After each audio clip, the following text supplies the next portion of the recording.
name's Hayley Quinn, and I'm just here to give you a very mini video on texting, which is going to conquer one of the all-time most annoying things to happen to you, which is what happens when, I'm going to say when she cancels on you really last minute. And it's like, you know when it's coming because you get this almost flake feeling and you're like, she's going to cancel, she's going to cancel, she's going to cancel.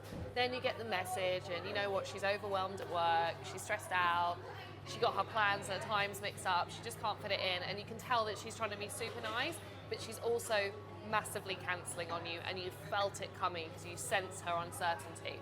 The best response I found to this is so simple, you wouldn't believe it. It's just going to pop up on the screen right now. It's going to be say something along the lines of, "Hi, no worries, have a great January until we chat next, kiss." Now, this response seems like really simple, but is in fact extremely effective for a few different reasons.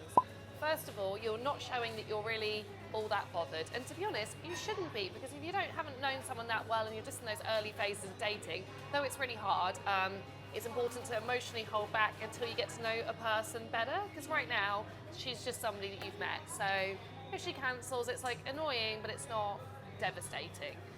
Secondly, she's probably going to feel a bit awkward about cancelling because people like to be nice, and you can tell by how she cancelled that she's trying to be polite and considerate and, you know, give a good explanation.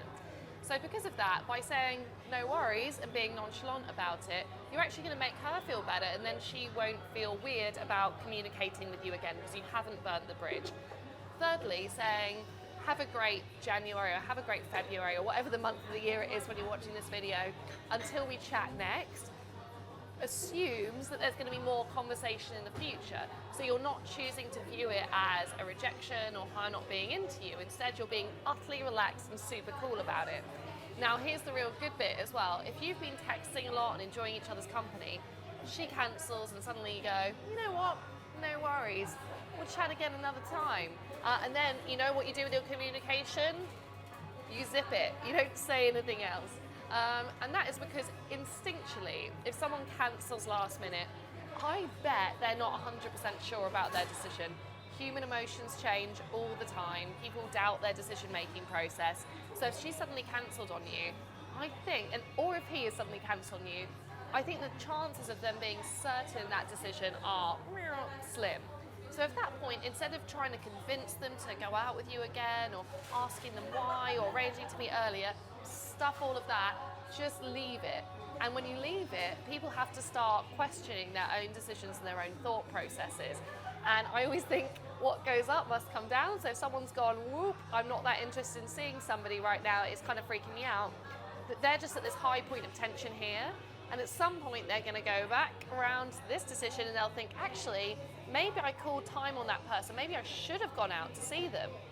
And what you do by sending a message like this is you just keep the pathway completely clear for re-engagement, so that your relationship and your dynamic is still positive. You're showing actually that you assume to still spend time together in the future, but you are absolutely not pushing for anything. And in fact, you're giving a person space and enough space to miss the validation and the attention you're giving them and to second guess their own decisions. So if you get a flake, that's the right way to handle it. Rip off that message, it's going to serve you really well. And if you want to hear about more messages that I have this amazing and completely free texting ebook that I'm just giving away now to my subscribers. If you go to hayleyquinn.com/texting, you can get a hold of the book. It has 125 suggestions of templates for messages. So if you find yourself getting stuck or like not really knowing what to say or not having enough banter on text messages or not knowing what to do when someone cancels on you or what first message to send a person, that is the book you want to get a hold of. So it's hayleyquinn.com/texting. Grab it for free, and I'll see more of you guys in the rest of the new year.